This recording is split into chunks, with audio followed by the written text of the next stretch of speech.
Ilham, 30 tahun, berdiri di antrian Bandara Soekarno-Hatta, menggenggam paspor dan boarding pass seperti memegang nasibnya sendiri. Matanya menatap layar keberangkatan.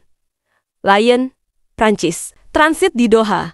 Perjalanan panjang dari sebuah desa kecil di pinggiran Riau, menuju negeri yang bahkan namanya dulu hanya ia dengar di buku pelajaran. Baju di punggungnya tak banyak, uang di dompet pun pas-pasan. Tapi tekadnya penuh. Di kampung, orang tuanya terlilit utang koperasi. Adiknya putus kuliah karena tak sanggup bayar semester. Warung kecil ibunya sudah hama tutup. Sementara ayahnya, mantan nelayan, terbaring lemah karena paru-parunya rusak akibat puluhan tahun menghirup uap solar dan dingin laut. Ilham bukan lulusan universitas, tapi ia bisa bekerja keras. Pekerjaan di luar negeri datang dari kenalan, tetangga posisi sebagai pencuci piring di restoran milik orang Asia di Lyon. Gajinya kecil, tapi cukup jika dikirim penuh ke kampung. Tak ada mimpi mewah, hanya harapan bisa membuat keluarganya bertahan. 3 bulan pertama di Lyon adalah neraka kecil. Bahasa asing membingungkan, musim dingin menggigit, dan pekerjaan menuntut stamina. Ia tinggal di kamar sewa sempit bersama 3 TKI lain. Tidur bergantian karena jadwal kerja yang padat. Ilham tak mengeluh. Ia sudah biasa susah. Namun, kesialan datang saat ia justru percaya pada sesama orang Indonesia. Seorang pria bernama Baim, sesama pekerja migran, menawarkan peluang investasi dalam usaha toko kelontong kecil. Cuma 100 juta, Ham. Untung bisa 2 kali lipat, kita jalanin sama-sama, kata Baim. Ilham tergoda. Ia pinjam uang dari koperasi pekerja dan sebagian dari gaji yang belum ia kirim ke kampung. Seminggu setelah uang ditransfer, Baim menghilang. Nomor tak aktif. Kamar kontrakannya kosong. Semua orang bilang udah banyak yang ketipu sama dia. Hancur. Ilham terpuruk. Uang hilang, tagihan datang, utang menumpuk, dan tekanan dari kampung semakin kuat. Ibunya mengira kiriman uang akan datang bulan ini. Tapi Ilham bahkan tak sanggup bayar sewa kamar. Di titik paling gelap itu, seorang kenalan di dapur restoran tempat ia bekerja namanya Pak Yadi, sesama perantau yang sudah 15 tahun di Lyon datang. Dengan tawaran tak biasa, ada jalan. Ham, tapi bukan buat orang lemah. Apa maksudnya, Pak? Ada seorang wanita Prancis, janda kaya. Tapi dia butuh seorang pendamping, bukan buat cinta, buat urusan pribadi. Kalau kau mau nikah kontrak, semua utangmu bisa lunas. Ilham tertawa getir. Saya ini siapa, Pak? Orang kampung. Hitam, miskin, kerja cuci piring. Mana mungkin orang bule mau sama saya? Tapi Pak Yadi menatapnya serius. Justru karena kau nggak banyak nuntut, dan karena kau jujur. Malam itu, Ilham tak bisa tidur. Ia tahu hidupnya ada di ujung jurang. Tapi apa harus sampai menyerahkan hidup dan masa depan pada seseorang yang bahkan belum ia kenal? Di kota asing yang penuh cahaya, Ilham justru merasa tenggelam dalam kegelapan. Ilham berdiri di depan sebuah rumah tua, bergaya Eropa klasik di kawasan Saint-Cyr-Montéor, pinggiran kota Lyon. Udara sore menusuk kulit, tapi yang lebih dingin adalah pikirannya. Tangannya gemetar memegang amplop berisi daftar hutangnya. Seakan angka-angka di dalamnya lebih tajam dari pisau. Pak Yadi yang menemaninya mengetuk pintu besi berpola bunga. Tak lama, seorang wanita berusia sekitar 50-an membuka pintu. Rambutnya keperakan. Wajahnya anggun tapi menyimpan ketegasan yang membuat Ilham langsung menunduk. Claire, this is Ilham, kata Pak Yadi memperkenalkan. Claire hanya mengangguk kecil, lalu membuka pintu lebih lebar. Come in. Langkah pertama Ilham ke dalam rumah itu terasa berat. Interior rumah Claire seperti museum hidup. Lukisan abstrak tergantung di dinding. Piano tua berdiri di sudut ruangan, dan aroma kayu tua bercampur bunga lavender menyambut di tiap langkah. Claire duduk di kursi kulit tua, menatap Ilham dari atas ke bawah, lalu berbicara langsung dengan bahasa Inggris yang jelas dan dingin. I won't make this long. I need a husband, not a lover. Not a servant. Just someone who can stand beside me. Legally, Ilham menelan ludah. Ia tak menyangka wanita itu seblak-belakan. Why me? Tanyanya pelan. Claire mengangkat alis. Because you're quiet. You're not a drunk, not a player. You need help? And I need a name beside mine for certain reasons. A contract marriage. Ilham melirik Pak Yadi, tapi pria tua itu hanya mengangguk tenang. Claire lalu menyerahkan sebuah map. Di dalamnya ada dokumen perjanjian pranikah, salinan paspornya, dan daftar tanggung jawab yang harus disepakati. No intimacy. No interference in my private life. You will get your own room. And in return, your debts will be paid. Your visa status secured. Kata-kata itu seperti palu yang memukul dinding harga diri. Ilham. Ia bukan lelaki tanpa prinsip, tapi keadaan membuat batas antara benar dan salah jadi kabur. How long this marriage will last? Claire menjawab datar. 2 years, enough to settle what I need. Setelah percakapan itu, Claire berdiri. Take your time. Decide wisely. I don't need someone who'll run halfway. Ilham keluar dari rumah itu dengan kepala penuh tanda tanya. Jalan kaki menyusuri trotoar sempit. Ia merasa seperti tokoh dalam film yang ia tak tahu akhirnya. Di halte bus, ia membuka ponselnya. Belasan pesan dari keluarganya masuk. Uang sekolah Dila belum dibayar. Ayah batuknya makin parah. Koperasi mulai tagih lagi. Langit Lyon mulai gelap. Dan dalam hati Ilham, pilihan yang tadinya absurd mulai terasa masuk akal. Karena kadang, hidup tak memberi pilihan. Hanya kesempatan yang datang dalam bentuk paling tak terduga. 2 hari setelah pertemuan itu, Ilham kembali ke rutinitasnya mencuci piring di dapur restoran kecil di distrik ke-7. Tapi pikirannya tak pernah benar-benar ada di sana. Suara panci, aroma tumisan, dan teriakan chef hanya menjadi latar samar dari perang batin yang terus bergemuruh. Setiap kali ia melihat ke layar ponsel, daftar pesan dari keluarganya bertambah. Ibu menulis dengan kata-kata hati-hati. Tapi jelas terasa, mereka sangat berharap. Dila, adiknya, hanya menulis satu kalimat. Kak, semester ini aku berhenti kuliah aja ya? Ilham ingin membalas dengan jangan. Tapi tak sanggup memberi janji kosong lagi. Sementara itu, Pak Yadi kembali menghubungi. Mengatakan bahwa Claire belum membuat keputusan, tapi hanya menunggu Ilham siap. Dia bukan orang jahat, Ham, kata Pak Yadi. Tapi dia terluka. Makanya kaku. Dulu suaminya ninggalin dia karena orang yang lebih muda. Dan sekarang, keluarga dia rebutan warisan karena dia nggak punya anak. Claire bukan hanya janda, tapi juga wanita yang dilupakan dan dikhianati. Itu sebabnya dia butuh seseorang di sampingnya. Bukan untuk cinta, tapi untuk identitas, untuk martabat. Ilham menghabiskan malam itu di halte tua dekat asrama TKI. Duduk di bangku kayu yang dingin, menatap lampu kota yang temaram. Ia mulai menghitung. Bukan uang tapi harga dirinya. Apakah hidup layak dijual demi menolong keluarga? Apakah menikah tanpa cinta adalah pengkhianatan terhadap dirinya sendiri? Pagi harinya, Ilham kembali mengetuk pintu rumah Claire. Kali ini sendiri. Claire membukakan pintu tanpa riasan, mengenakan sweater wol lusuh dan celana panjang polos. Tidak seperti saat pertama mereka bertemu. Wajahnya letih dan matanya tampak baru saja bangun. Tapi ia tetap memandang Ilham dengan cara yang tenang dan lurus. You came back. Yes, I made my decision. Ilham menarik napas panjang. I'll do it. I'll marry you. Tapi saya punya syarat juga. Claire menaikkan alis. Go on. Saya butuh jaminan tertulis. Semua hutang saya akan dilunasi. Dan saya bisa kirim uang ke keluarga tiap bulan. Claire berjalan ke meja kerja, mengambil pena, lalu berkata singkat. Done. I'll ask my lawyer. Ilham tak menyangka jawabannya semudah itu. Dan satu lagi. Ia ragu, lalu melanjutkan. Saya ingin tetap dihargai. Saya tahu ini pernikahan kontrak, tapi saya bukan boneka. Saya bukan budak. Claire menatapnya lama. Lalu untuk pertama kalinya, ia tersenyum samar. Dan don't act like one. Ilham mengangguk. Tak yakin apakah Claire mengoloknya atau justru menghargainya. Tapi setidaknya, mereka sekarang bicara sebagai dua manusia. Hari itu, keduanya menandatangani perjanjian awal. Bukan akta cinta, tapi perjanjian saling butuh. Sebelum Ilham pergi, Claire bertanya pelan, hampir tak terdengar. Why did you say yes? Ilham menjawab tanpa berpikir panjang. Karena kalau saya bilang tidak, satu keluarga saya hancur. Dan saya nggak sanggup lihat itu. Claire hanya mengangguk. Dan untuk pertama kalinya, ia menatap Ilham bukan sebagai solusi, tapi sebagai manusia yang juga sedang berjuang. Hari pertama tinggal serumah dengan Claire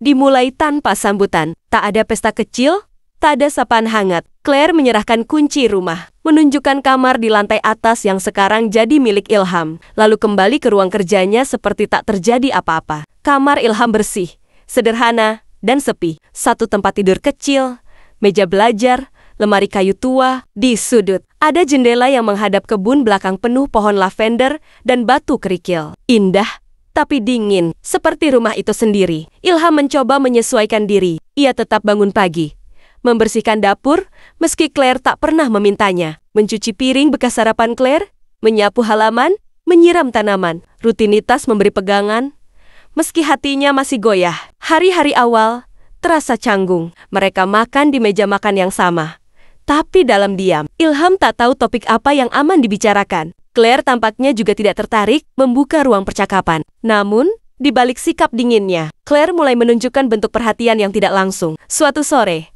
saat Ilham pulang dari bekerja paruh waktu di gudang logistik, ia menemukan mantel tebal tergantung di kamarnya. Label harganya masih tertempel. Lain hari, saat Ilham terbatuk keras di dapur, Claire meletakkan teh jahe hangat di dekatnya, tanpa berkata sepatah kata pun. Namun Claire juga keras. Ia sangat menjaga privasinya. Ia tak suka ditanya soal masa lalu, dan tidak pernah mengizinkan Ilham masuk ke ruang kerjanya. Pernah sekali, Ilham mengetuk pintu saat Claire sedang menelepon dengan suara tinggi dalam bahasa Prancis. Claire membukakan pintu dengan wajah tegang. "Never disturb me when I'm working." Ilham mengangguk pelan. Ia tahu batasnya. Meski begitu, perlahan batas-batas itu mulai sedikit bergeser. Beberapa malam, Claire duduk di ruang tamu sambil membaca. Ilham duduk tak jauh, menonton televisi dengan suara kecil. Tak ada obrolan, hanya keberadaan yang saling terbiasa. Puncaknya terjadi saat Claire jatuh sakit flu berat. Ia demam tinggi, muntah-muntah, dan menolak dibawa ke dokter. Ilham akhirnya merawatnya sendiri, membasuh kepala, memasak bubur, bahkan menemani di kamar saat malam. Saat suhu tubuh Claire mulai turun, ia membuka mata dan berkata pelan, "I thought you'd just stay in your room." Ilham tersenyum kecil. "Saya nggak bisa lihat orang sakit sendiri." "Nggak tega." Claire hanya memejamkan mata. Tapi sejak hari itu, sesuatu berubah. Ia mulai menyapa lebih dulu, menanyakan kabar Ilham sepulang kerja. Bahkan sekali waktu, mengajaknya ikut belanja ke pasar seni di kota. Namun, tetap saja, segalanya belum mudah. Di balik semua perkembangan itu, Ilham tetap merasa seperti penumpang sementara di hidup orang lain. Ia sering berdiri di depan cermin, bertanya, "Ini rumahku atau hanya tempat singgah?" Di luar, musim mulai berganti. Salju perlahan mencair. Tapi di dalam rumah itu, hubungan mereka baru mulai mencair satu tetes. Satu isyarat, satu kebaikan kecil. Dan Ilham tahu, meski ia dan Claire sudah menikah, mereka masih dua orang asing yang perlahan-lahan mungkin sedang belajar menjadi rumah satu sama lain. Kehidupan di rumah Claire mulai terasa berbeda. Tidak hangat, tapi tidak lagi dingin. Ilham sekarang lebih dari sekadar penghuni sementara. Ia ikut menjaga rumah, mengantar Claire ke galeri seni, bahkan mulai tahu jenis teh favoritnya, Darjeeling, tanpa gula. Namun, hubungan mereka masih penuh ruang kosong. Tak ada pelukan, tak ada sayang, hanya kebersamaan yang perlahan menumbuhkan pengertian. Suatu malam, Claire duduk di balkon sambil menatap langit. Ilham yang baru pulang dari shift malam menghampirinya dengan 2 cangkir teh. Claire menerimanya, lalu berkata pelan, tanpa menoleh, "You remind me of someone I used to love." Ilham terdiam. Ini kali pertama Claire menyebut kata love di hadapannya. Tapi sebelum ia sempat bertanya lebih jauh, Claire berdiri dan masuk ke rumah. Ia tidak ingin membuka luka, dan Ilham tidak ingin memaksa. Hari-hari berikutnya berjalan seperti biasa hingga masa lalu benar-benar mengetuk pintu. Suatu pagi, saat Ilham sedang membersihkan taman, sebuah mobil hitam mewah berhenti di depan rumah. Seorang pria berusia sekitar 60-an keluar, mengenakan jas mahal dan ekspresi sombong. "G Swiss Venue Churcher Claire." Ilham tak mengerti, tapi nada suara pria itu tajam. Claire keluar dengan wajah kaku. Pria itu langsung bicara cepat dalam bahasa Prancis. Nada suaranya mendominasi. Ilham hanya berdiri di kejauhan, tapi bisa merasakan ketegangan di udara. Setelah pria itu pergi, Claire masuk ke rumah dengan langkah cepat. Ilham memberanikan diri bertanya, "Itu siapa?" Claire berhenti sejenak, lalu menjawab datar, "My ex-husband's brother. He thinks I'm ruining the family name." Ternyata, keluarga mantan suami Claire tidak senang mendengar Claire menikah dengan pria asing, terlebih lagi dari Asia. Mereka khawatir tentang warisan, reputasi, bahkan rumor yang mulai beredar di lingkungan sosialnya. They think I married you just to provoke them. Claire tertawa getir. But the irony is, they're not entirely wrong. Malamnya, Claire duduk lama di meja makan, menatap segelas wine yang tak ia minum. Ilham duduk di seberang, mengamatinya. Ia ingin bicara, tapi tak tahu harus mulai dari mana. Akhirnya, Ilham berkata pelan, kalau semua ini bikin hidupmu makin susah, kamu bisa batalkan perjanjian itu. Saya nggak akan marah. Claire menatap Ilham. Matanya tajam. You think I'm weak, Ilham, that I can't face them. Bukan.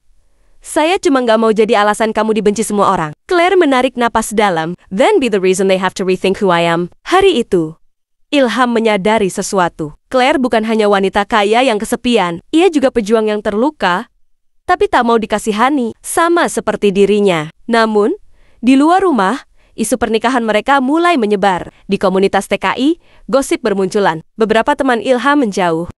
Ada yang menuduhnya menjual diri demi status. Bahkan seseorang dari kedutaan sempat menghubunginya, menanyakan legalitas pernikahan itu. Tekanan dari luar mulai menekan dari segala arah. Tapi di dalam rumah, sesuatu yang kecil mulai tumbuh.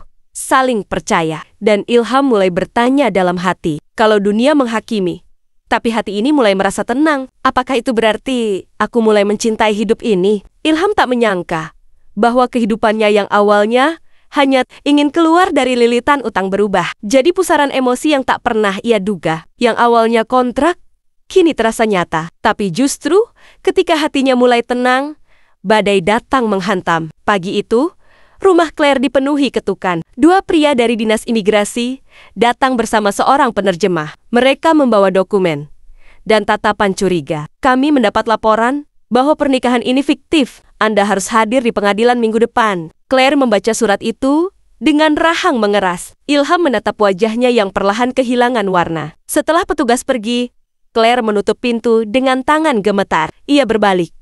Dan untuk pertama kalinya, suaranya bergetar. They want to deport you and fine me for fraud.